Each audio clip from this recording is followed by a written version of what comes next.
Assalamualaikum warahmatullahi wabarakatuh. Alhamdulillah, wassalatu wassalamu ala rasulillah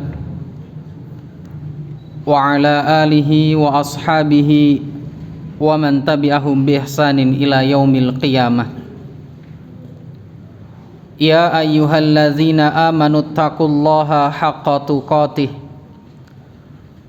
wa la tamutunna illa wa antum muslimun. Kaum muslimin muslimat yang berbahagia, bapak-bapak, ibu-ibu, dan khususnya para pemuda, alhamdulillah pada malam hari ini, tepatnya hari apa ini? Hari Ahad. Malam ini agenda besarnya apa? Final AFF leg kedua. Makanya ini ujian bagi para pemuda. Kayaknya lo ya, saya nggak terlalu update.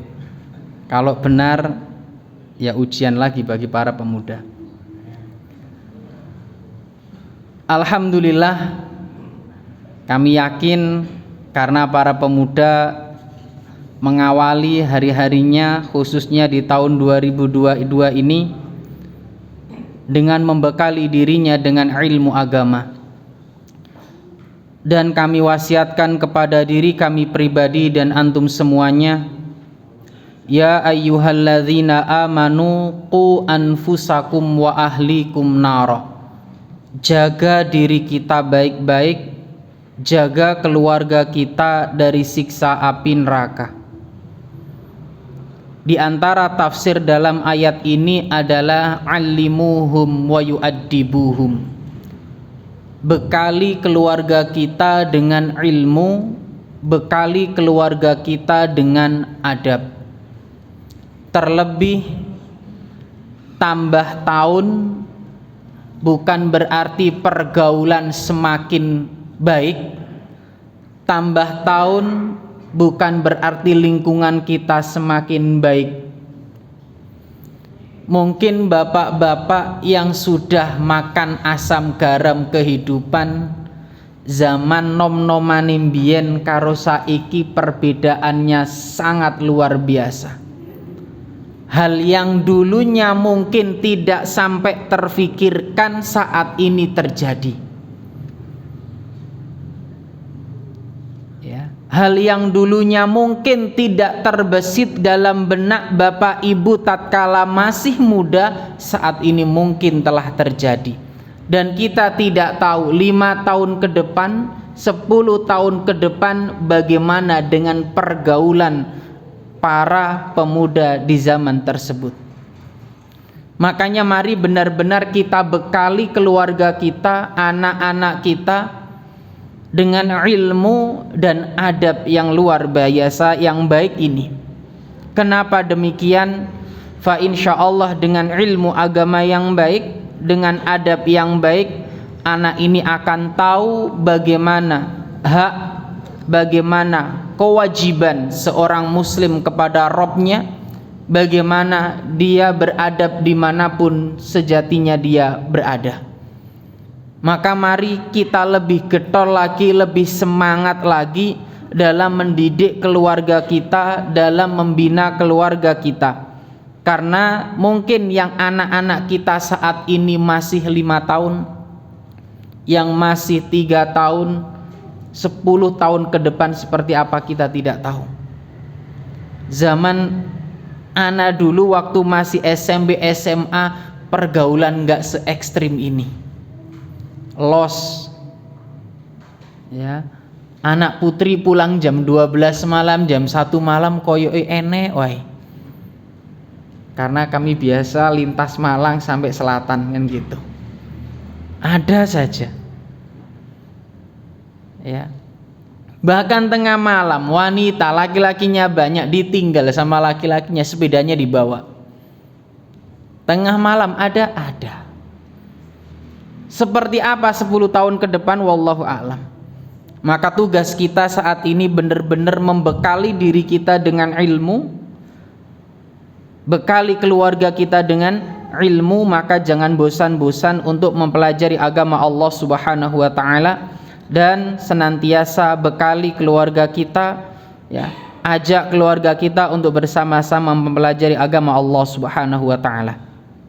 Kaum muslimin yang dimuliakan oleh Allah, insyaallah pada malam hari ini, setelah 1 tahun yang lalu kita membahas kitab ini, kita lanjutkan pembahasan berikutnya. Poin berikutnya masih tentang adab makan dan minum.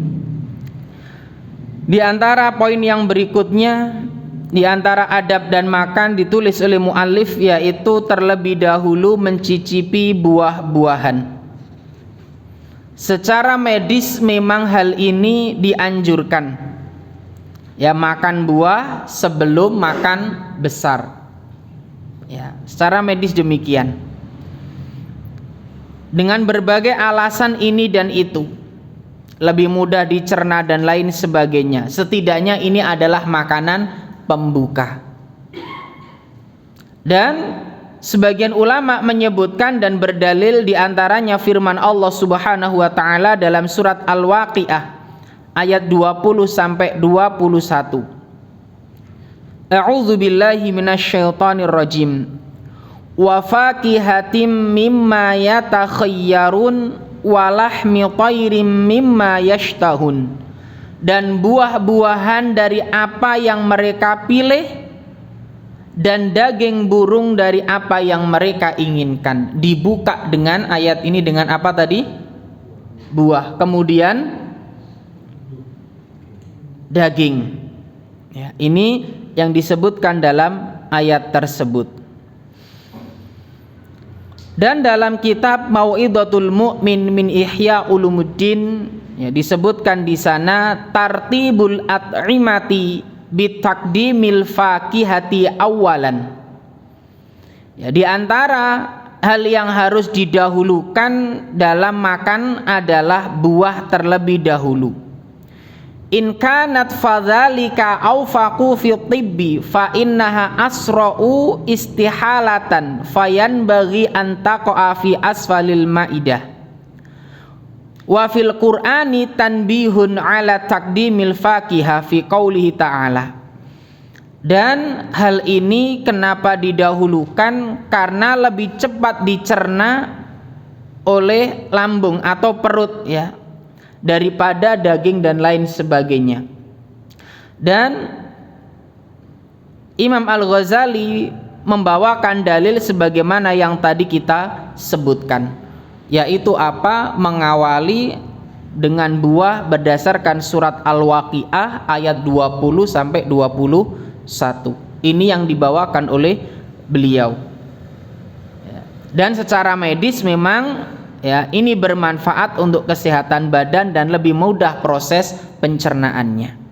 Tapi kan kita biasanya buah itu sebagai cuci mulut. Berarti di sini paling terakhir itu kita. Ya, wallahu a'lam. Ini kalau di Malang anak nggak tahu, kalau di Sumber Manjing Kulon seperti itu.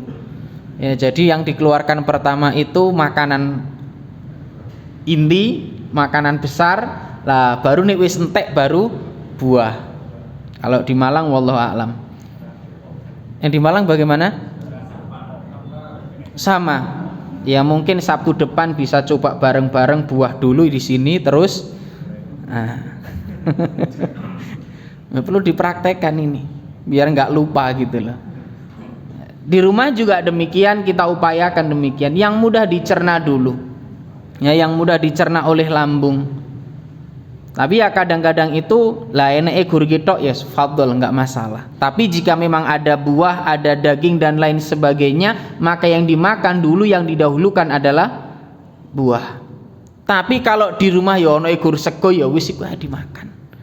Jangan mempersulit diri sendiri. Lah katanya Ustadz kemarin waktu ngaji suruh buah dulu, harus ada buah ini. Enggak harus. Seandainya ada buah, daging dan lain sebagainya, yang dimakan dulu adalah buah. Tapi nek ning omah kok gur ono sego karo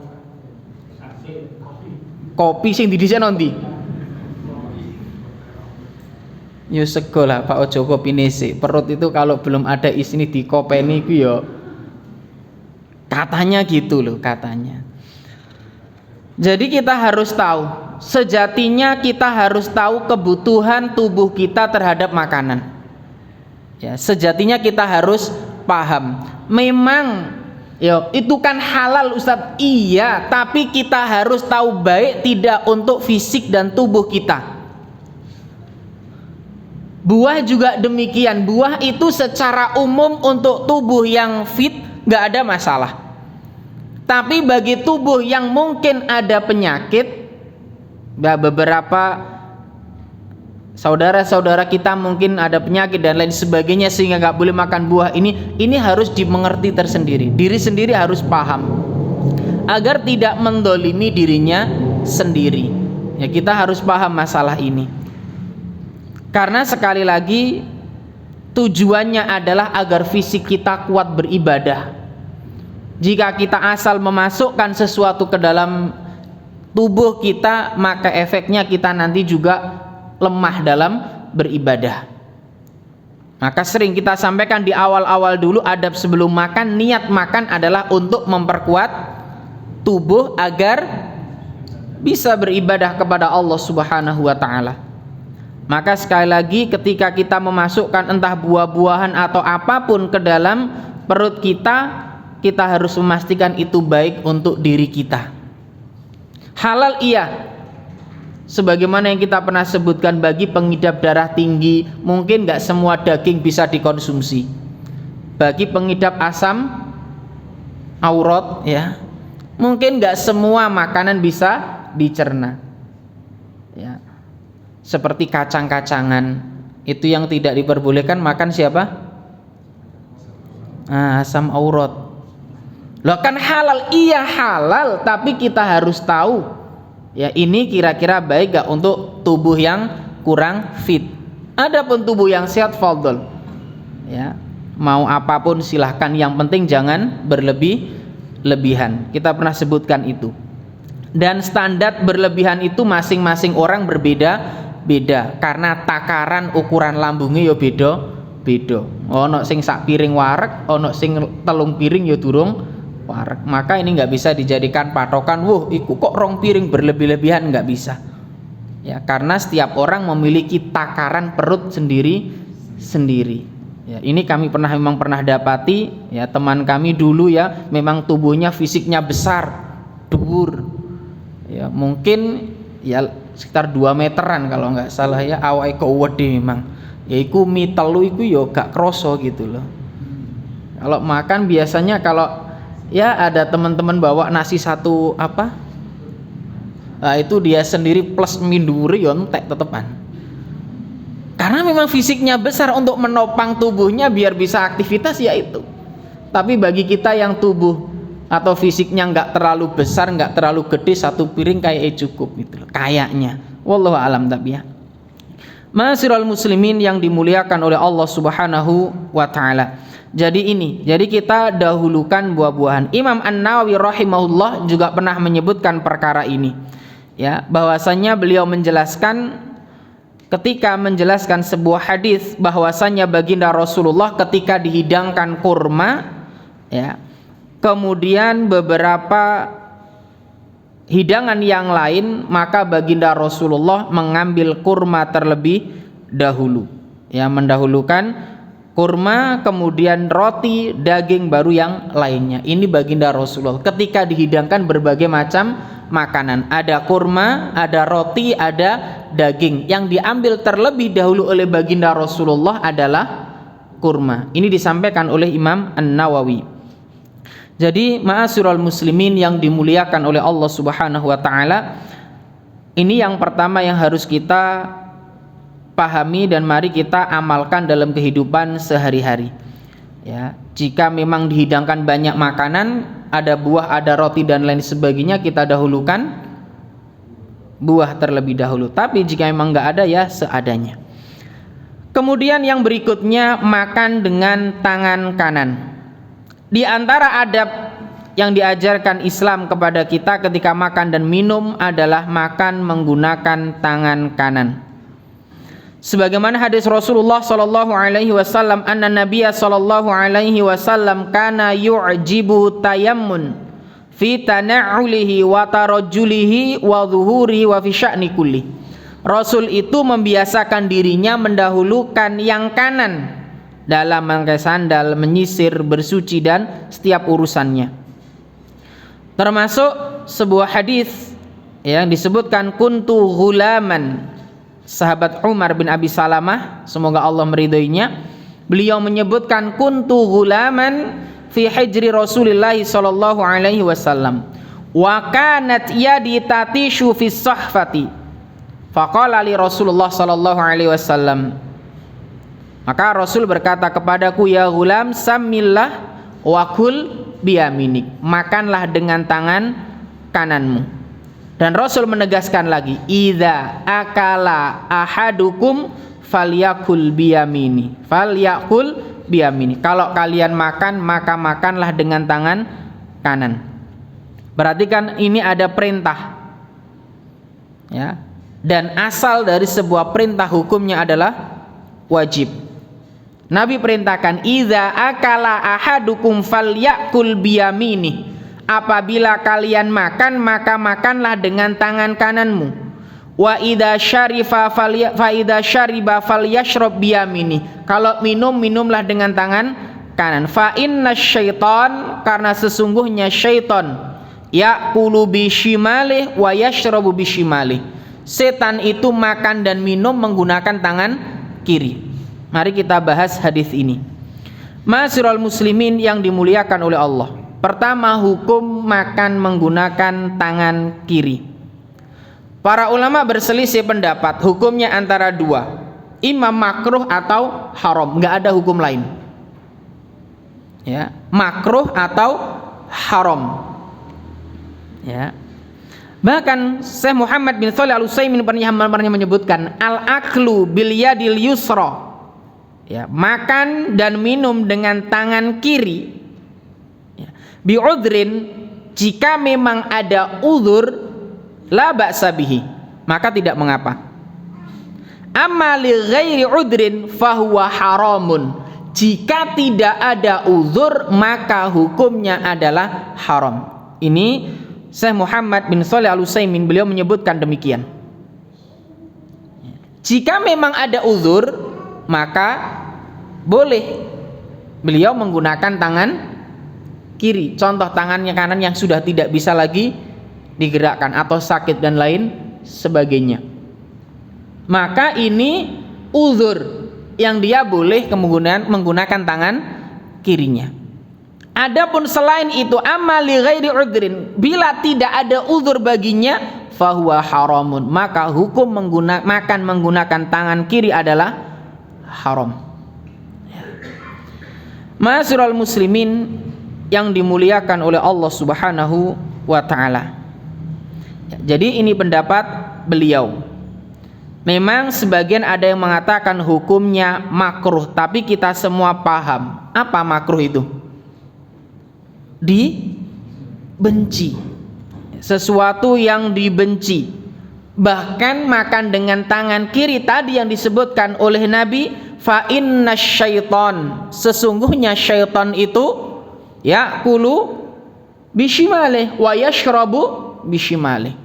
Sedangkan kita diperintahkan jangan sampai kita ini mengikuti langkah-langkah syaitan, jangan sampai kita mengikuti langkah-langkah syaitan ini. Maka hadis ini sekali lagi hendaknya menjadi perhatian bagi kita, ya. Sampai-sampai Imam Ibnu Qayyim pernah menyebutkan dalam Zadul Ma'ad, fa innal akila biha imma syaitanun wa imma musyabbahun bihi. Orang yang makan menggunakan tangan kiri, ini bukan perkataan saya, ya, saya cuma mengutip apa yang disampaikan oleh Imam Ibnu Qayyim dalam kitab Zadul Ma'ad. Kata beliau, orang yang makan dengan tangan kiri imma syaitonun, kalau ia bukan syaiton, wa imma musyabbahun bihi, maka dia menyerupai syaiton. Ini perkataan beliau. Tapi kan ya ini yang sering kita jumpai, makan menggunakan tangan kiri. Maka jika memang kita dapati, nasihati, ya, kita nasihati. Jelas ayat-ayat menyebutkan, diantaranya bisa kita lihat dalam surat An-Nur ayat 21. Nanti bisa dilihat surat An-Nur ayat 21. Ya ayyuhalladzina amanu la tattabi'u khutuwatis syaiton. Wahai orang-orang yang beriman, janganlah kalian mengikuti langkah-langkah syaiton. Ini jangan sampai kita mengikuti langkah-langkah syaiton. Wa man yattabi khutuwatis syaiton fa innahu ya'muru bil fahsya'i wal munkar. Karena sesungguhnya barang siapa mengikuti langkah-langkah syaitan, ketahuilah ia menyuruh kepada perbuatan buruk dan perbuatan mungkar. Dan tadi apa kata Nabi? Fa inna syaitan, setan itu makan menggunakan tangan kanan, minum tangan kiri, minum menggunakan tangan kirinya. Maka jangan sampai kita, keluarga kita termasuk bagian dari itu. Kadang memang lumrah, sebagaimana kita sebutkan pada pertemuan yang lalu, ya, khususnya ya pecinta gorengan dan kopi. Ini satu kesatuan yang tidak bisa terpisahkan. Kopi tangan kanan, gorengan tangan kiri, gorengan tangan kanan, lombok tangan. Sepakat ini jamaah. Nah kan memang realitanya demikian gitu loh. Mari kita mulai dari hal-hal yang terkecil ini, ya, kita mulai dari hal ini. Jangan sampai kita meremehkan sunnah-sunnah ajaran baginda Rasulullah Sallallahu Alaihi Wasallam. Ayatnya jelas, hadisnya jelas. Bila hal yang ringan saja kita malas, kita nggak mau mengamalkan, kita bermudah-mudahan, apalagi yang berat. Pernah disebutkan dalam sebuah hadis dalam kitab Sahih Muslim, disebutkan Salamah bin Al-Aqwa berkata, Ana rajulan akala inda Rasulillahi sallallahu alaihi wasallam bishimali. Ada seseorang makan dekat dengan baginda Rasulullah sallallahu alaihi wasallam. Ada laki-laki makan di dekat Rasulullah, di samping Rasulullah, menggunakan tangan kiri. Faqala, maka Nabi mengingatkan orang tersebut, kul biyaminik, makan dengan tangan kananmu. Qala la astati', aku nggak bisa. Mas mbok yo mangan tangan to, alah wong gorengan ae lho. Ya, model-model seperti ini. Qala, maka Nabi menyebutkan, lastata'ta, apakah kamu benar tidak bisa? Benar kamu tidak bisa. Ma mana'ahu illal kibr. Tidaklah yang menjadikan kamu tidak bisa adalah kamu menolak ini adalah karena kesombongan. Qala fama rafa'aha ila fihi. Maka setelah itu tangannya tidak bisa sampai ke mulutnya lagi. Na'udzubillah summa na'udzubillah. Ma'asyiral muslimin yang dimuliakan oleh Allah Subhanahu wa taala.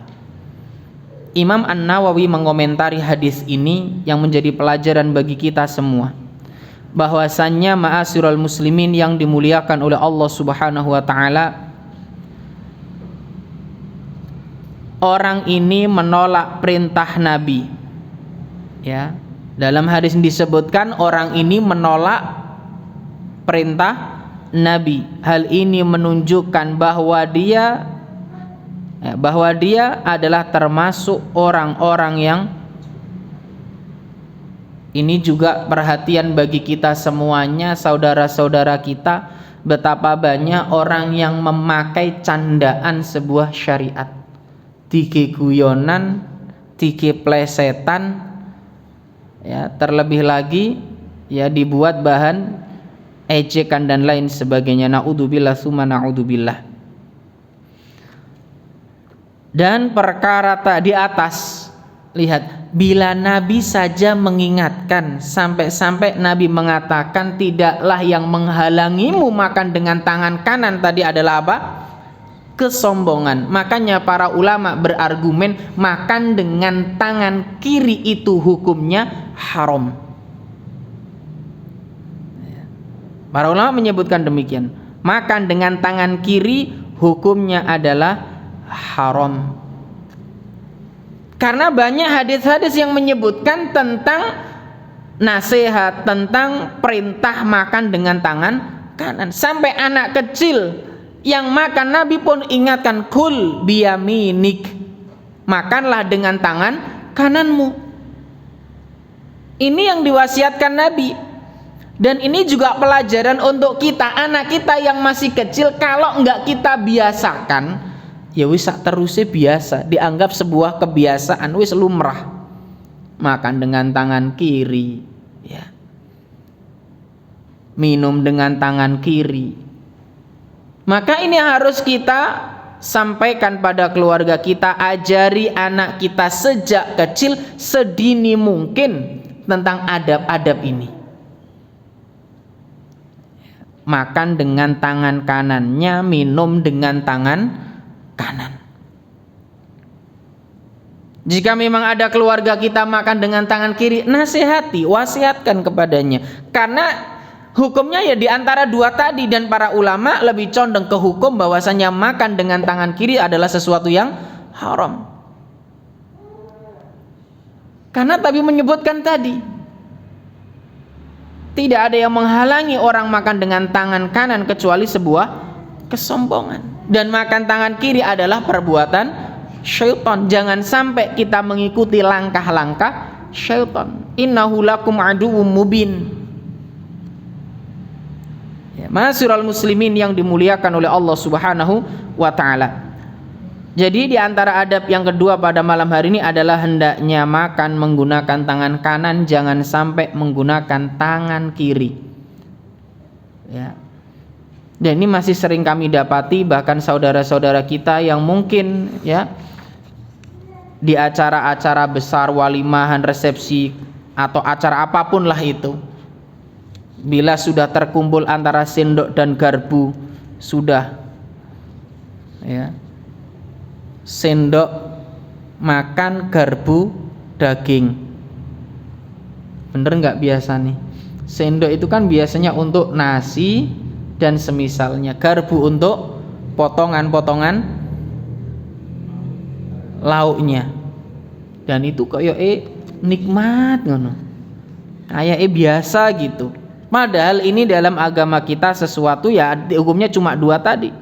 Dan kita tahu perkara makruh, seandainya memang wis itu kan ono sing ngarani makruh, makruh itu dibenci bila terus-terusan ya opo sih gitu. Tapi inilah dahulu ma'asyiral muslimin, para ulama menyebutkan hukum makruh itu agar dijauhi, agar dihindari. Tapi sekarang hukum makruh itu dipakai alasan untuk melakukan. Halah wong gur. Inilah yang terjadi. Hukum sunnah itu adalah dicintai, makanya dulu orang kalau nggak melakukan sesuatu yang sunnah rugi. Tapi sekarang kan orang nggak melakukan sesuatu yang sunnah alasannya adalah halah wong gur. Inilah yang terjadi saat ini.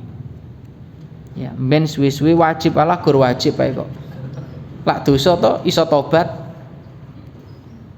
Kita nggak tahu loh seiring perkembangan zaman. Karena dahulu para ulama menjadikan hukum itu makruh untuk dihindari. Tapi sekarang kan jadi sebuah argumen, halah wong gur makruh. Dan saat ini pun terjadi, kita lihat betapa banyak orang yang menjadikan candaan, guyonan suatu syariat. Ayatnya jelas, hadisnya jelas. Lah wong kok sing makruh, sing haram mau diterjang kok. Masih kadang kita dapati riba hukumnya haram, isek digeleki alasan loh. Padahal ayatnya jelas. Sekarang banyak yang mencari alasan. Makanya kadang saya sering ingatkan teman-teman itu kalau ngisi pengajian di salah satu lembaga ribawi. Ustaz, ini ladang dakwah, iyo hati-hati pelat engko. Ngerti pelat, Pak? Tahu pelat? Nah, sering kami ingatkan, ini ladang dakwah Ustaz, ngisi di lembaga ribawi. Ini sarana dakwah kita menyampaikan ini haram meleh. Sulit, Pak. Kalau sudah Ustadz, kok ada yang mengatakan ini kerja di ini haram, itu gimana sih? Gini loh, nggak hati-hati lah, gini loh. Nah, sudah nih berubah nanti hukum haram sudah mulai terodok lunak. Suwe-suwe tadi nggak apa-apa, pokok tobat. Repot wis. Hati-hati ya, lidah itu bisa molak-malik wis. Yang jelas haram saja bisa dipelintir, bisa diputar gitu loh. Kita nggak tahu 5 tahun ke depan, 10 tahun ke depan. Makanya tadi kita ingatkan di awal, benar-benar bekali diri kita, keluarga kita dengan ilmu, karena tantangan ke depan syubhat semakin menyambar-nyambar ya. Kita belajar lebih giat lagi. Ma'asyiral muslimin yang dimuliakan oleh Allah Subhanahu wa taala. Bahkan Syekh Abdurrahman bin Nasir As-Sa'di rahimahullah dalam Syarah Umdatul Ahkam pernah menyebutkan, seandainya hukum makan dengan tangan kanan tidaklah wajib, lantas mengapa Nabi ya mendoakan jelek bagi orang yang makan dengan tangan kiri? Ya. Sekiranya hukumnya enggak wajib, kenapa Nabi sampai mendoakan sesuatu yang buruk?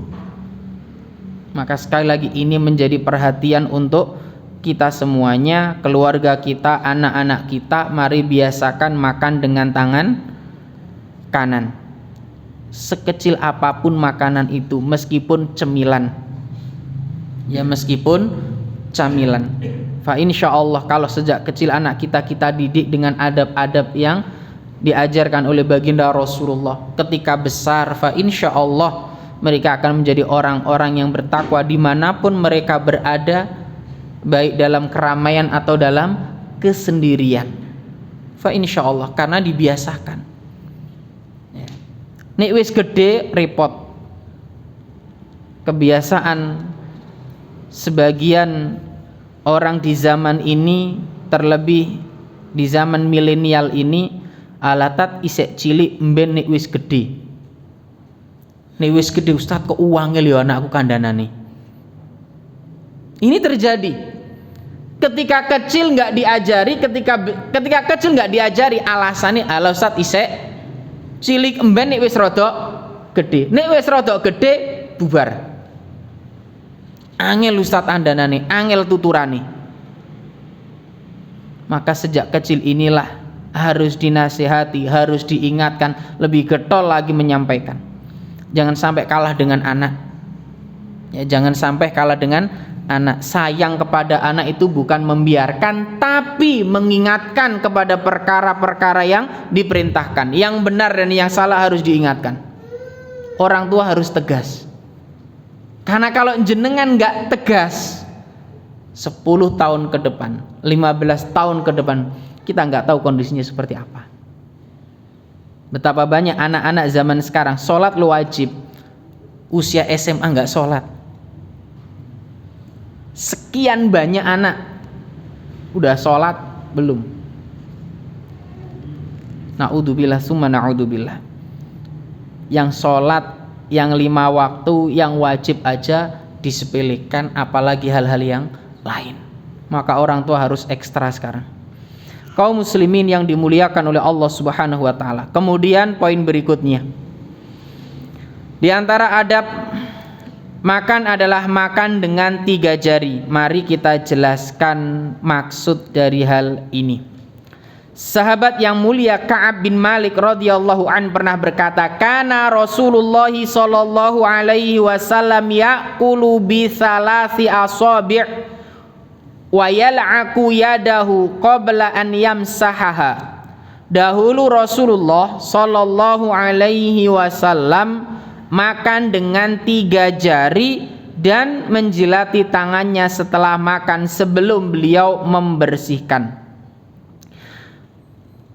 Al-Allamah An-Nawawi rahimahullah, Imam An-Nawawi pernah berkata, wastihbabul akl bi thalathi asabi. Dan di antara pelajaran dari hadis ini adalah makan dengan apa? Berapa jari? 3 jari. Ini di antara sunnahnya, ya. Wala yadhummu ilaiha rabi'ah wal khamisah illa li'udrin bi an yakuna maraqan wa ghairah mimma la yumkin bi thalathin wa ghairi dzalik minal 'udhr. Dan janganlah seorang menggunakan jari yang keempat, kelima kecuali suatu uzur, alasan yang membolehkan, seperti jika makanan yang berupa kuah dan lain sebagainya yang mungkin tidak memungkinkan untuk makan dengan 3 jari. Kaum muslimin yang dimuliakan oleh Allah Subhanahu wa taala. Syekh Muhammad bin Shalih Al-Utsaimin juga menyebutkan, di antara kata beliau, sepatutnya seseorang untuk makan dengan 3 jari, tengah, telunjuk, dan ibu jari. Karena itu lebih menunjukkan bahwa ia tidak rakus dan lebih tawadhu. Akan tetapi, perhatikan catatan beliau, akan tetapi ini berlaku pada makanan yang sudah cukup dengan 3 jari. Maka jangan sampai hadis ini kita pahami sepotong-sepotong, ya. Jangan sampai kita pahami sepotong-sepotong, karena ada sampai masalah mangan nganggo sendok lho gak syar'i iku. Padahal Syekh Albani mengatakan, ya, kalau kita membuka dalam kitab-kitab beliau, dalam pembahasan Syekh Albani saya mengatakan bahkan makan menggunakan sendok itu termasuk syar'i. Gak mungkin kan seseorang itu mau mangan nguyup bakso kuah itu dengan tangan, ya, nggak mungkin, ya, karena itu adalah wasilah, ya, sendok itu bukan termasuk ibadah, ya, pahami ini. Dan sekali lagi kata Syekh Utsaimin, hal ini berlaku, makan 3 jari itu berlaku pada makanan yang sudah cukup dengan 3 jari. Adapun makanan yang dengan 3 jari saja tidak cukup seperti nasi, maka tidak mengapa dimakan lebih dari hal tersebut, ya. Adapun bila cukup dengan 3 jari ya cukuplah. Seperti apa? Weci, weci gorengan cukup, tapi jangan sampai tangan siji. Weci dipangan kanggo tangan siji piye? Enggak bener iki, ya. Itu enggak bener, ya. Islam itu agama pertengahan, tidak meremehkan dan tidak berlebihan. Ya, ini makan menggunakan 3 jari bila cukup dengan 3 jari. Bila ada yang lebih dari itu ya maka enggak mengapa. Makan sego, ya, fadhal, maka ini tidak mengapa. Ini yang disampaikan oleh beliau. Dan jika kita memakan dengan 3 jari, makanan yang cukup dengan 3 jari, sejatinya ini meneladani baginda Rasulullah Sallallahu Alaihi Wasallam. Dan sekali lagi jangan sampai, ya, kita kemudian terlalu mudah memahami sesuatu hadis tanpa melalui penjelasan dari para ulama. Ya, seperti tadi kita sebutkan, kadang-kadang sebagian orang itu antara makan pakai tangan dan sendok iki seruam itu wawa penjelasannya, ya, sampai enggak sopo-soponan gara-gara sing siji mangan nganggo sendok, sing siji mangan nganggo tangan. Coba dibuka dulu apa yang disampaikan oleh para ulama, termasuk Syekh Albani menjelaskan panjang lebar masalah ini, ya, Masya Allah, ya. Jadi sekali lagi perlu memahami hadis itu dengan penjelasan dari para ulama, jangan sepotong, nanti repot nanti kalau sepotong. Ma'asyiral muslimin yang dimuliakan oleh Allah Subhanahu wa taala, kita lanjut poin berikutnya. Di antara poin berikutnya adalah makanlah makanan yang terdekat Sebagaimana dari sahabat Umar bin Abi Salamah, Rasulullah pernah bersabda kepadanya, "Ya ghulam, samillah wa kul biyaminik wa kul mimma yalik." Makanlah dengan tangan kananmu, ya, sebutlah nama Allah, makan dengan tangan kananmu, dan makanlah apa yang ada di dekatmu. Perhatikan hadis ini. Makanlah apa yang di dekatmu, kecuali jika dalam satu hidangan itu, satu meja itu, yang di depanmu nasi putih sedangkan lauknya di seberang. Boleh engkau kemudian minta untuk mengambil menu yang lain. Jika nek kene ono ning kono ono, podo ra usah tangane ning ato. Paham hadis ini ya? Makanlah apa yang ada dekatmu. Tapi jika memang satu meja, kan biasanya kalau di meja rumah makan kita kan sego terus lauk dan lain-lain. Ya kita pas ke ya kodaro pas ngadepi sing diadep sego, lauk sing enak sebelah sana. Kemudian jenengan memahami hadis ini sepotong, wakul mimma yalik, makanlah apa yang ada di depanmu. Yo mangan sego tok jenengan. Yang di depannya cuma nasi gitu loh. Tapi pahami kata para ulama, jika memang ya dalam satu meja itu menunya beraneka ragam, kita boleh kok ngambil yang sana yang sana. Tapi bila ada menu yang sama, nggak usah, wah ikut tampilannya kok koyok rodok menggoda, podo. Ya, paham ini ya?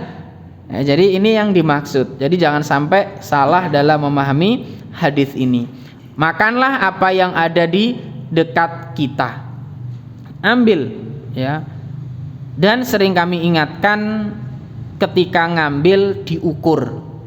Jangan sampai ngambil iku enggak ukuran meskipun prasmanan. Jangan sampai ngambil enggak ukuran sehingga nanti akhirnya tabdzir, dibuang.